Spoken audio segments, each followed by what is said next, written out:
Sveiki draugai ir draugės. Dar vienas skyrius kelių eismo taisyklių - kelio ženklinimas ir jo charakteristikos. Tai yra trečias kelių eismo taisyklių priedas. Tai pirmas buvo kelio ženklai, antras kintamos informacijos kelio ženklai ir dabar yra kelio horizontalusis ženklinimas. Reiškia, kas nupiešta ant asfalto, ant važiuojamosios dalies. Horizontalusis ženklinimas. Antras skyrius bus tai vertikalusis. Horizontalus reiškia, kas nupiešta, o vertikalus tai bus tokie kažkokie žymėjimai vertikalioje padėtyje. Horizontalusis ženklinimas - baltos. Arba šiame skyriuje nustatyta kitų spalvų linijų, rodiklės, užrašai ir kitokie simboliai. Ant važiuojamosios dalies nustato tam tikrą eismo režimą ir tvarką. Siaura ištisinė linija skiria priešingų krypčių transporto srautus ir draudžia paženkliname kelio ruože važiuoti priešinio eismo juostą. Žymi eismo juostų kraštus, važiuojamosios dalies ruožus, į kuriuos draudžiama įvažiuoti. Transporto priemonių stovėjimo vietų ribas ir šias linijas galima kirsti. Siaura ištisinė linija žymi ir važiuojamosios dalies kraštą. Šią liniją kirsti galim. Noriu sustoti kelkraštį, tai siaura galiu. Jeigu būtų stora, tai ne. Ir žinoma, kai centre, tada jos kirsti negalim. Na, kai ištisinė linija skiria pėsčiųjų tako ir dviračio taką, tai ją taip pat draudžiama kirsti tiek dviratininkam ją, tiek pėstiesiems. Šią liniją kirsti draudžiama, išskyrus tuos atvejus, kai jį žymi važiuojamosios dalies kraštą arba stovėjimo vietą. Rodžiu, linijytė siaura, plona, ištisinė, bet tai va, geras šitas buvo momentas. Na, dabar kalbėsime apie plačią ištisinę liniją. Kai plati ištisinė, tai turėtų atrodyti maždaug šitaip.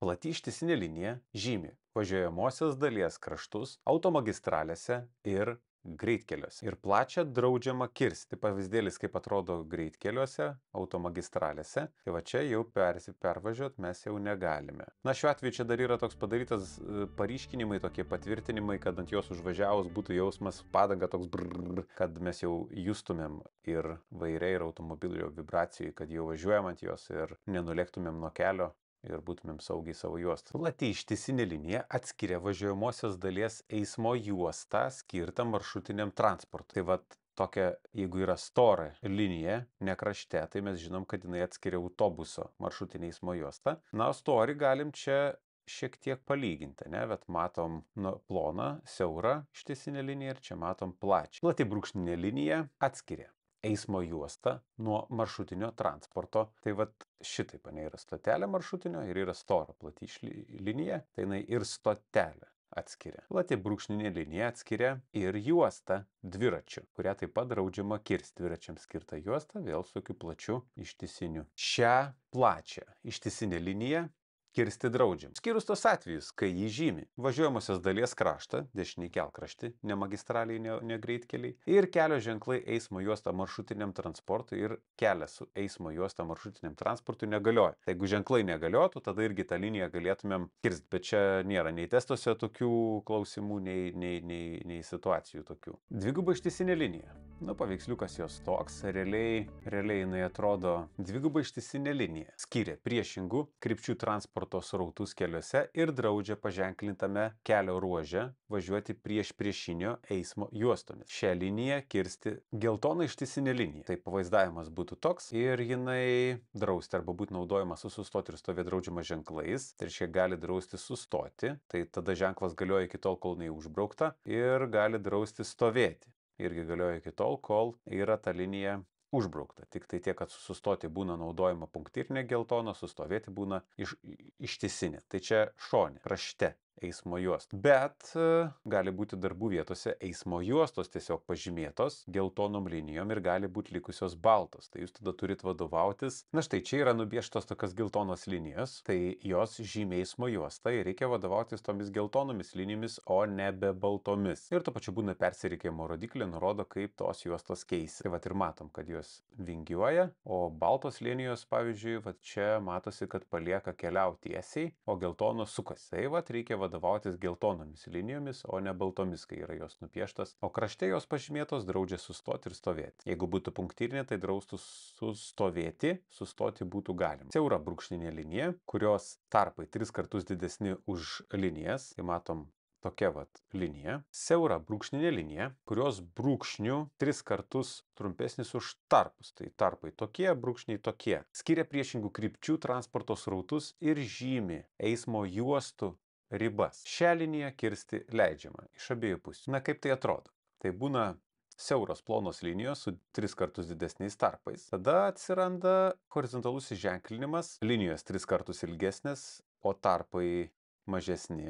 Ir tai reiškia, kai va taip va jau tarpai atsiranda mažesni, reiškia, kad mes artėjam prie ištisinės ženklinimo linijos. Siaura brūkšnė linija. Tai kai tarpai ir brūkšneliai yra vienodo, žymi eismo juostas sankryžoje. Kai kurios sankryžos, kai atvažiuojam, būna pačiose juose nubrėžtas būtent šitas žymėjimas ir jos vadinamos rekomenduojamas eismo juostos ir tomis rekomenduojamomis eismo juostomis ir jūs ir privalot važiuoti. Per egzaminą, jeigu išvažiuosit iš tos, bus kritinė klaida, egzaminas neišlaikyti. Tik kai kuriais atvejais sunkvežimių, kai važiuoja, tada, nes taip saugiau ir patogiau ir geriau visaip yra įvažiuoti kitą, bet kai dvi leidžiančios eismo juostos yra sukti kairę, tai tada jau jokių būdų negali pasirinkti, turi būti toje, kurioje esi, nes čia leidžia dvi eismo juostos sukti kairę, tai jau jeigu esi kairiai, tai jau visiškai būtinai kairiai tada ir paliekiai, sukdamas į kairę.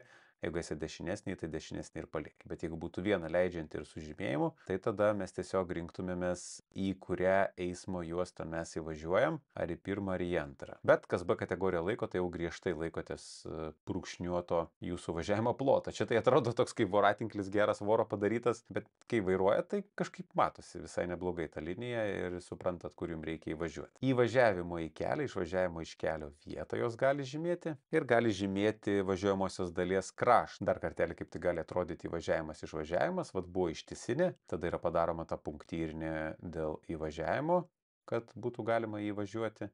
Bet kaip kalbėjom, jinai jeigu žymi kraštą ne automagistraliai, tai ją galima kirsti tam, kad čia sustoti. Na, kaip atrodo, kai jinai žymi kraštą, vienodi tarpai, vienodi brūkšniai. Gali žymėti važiuojamosios dalies kraštą.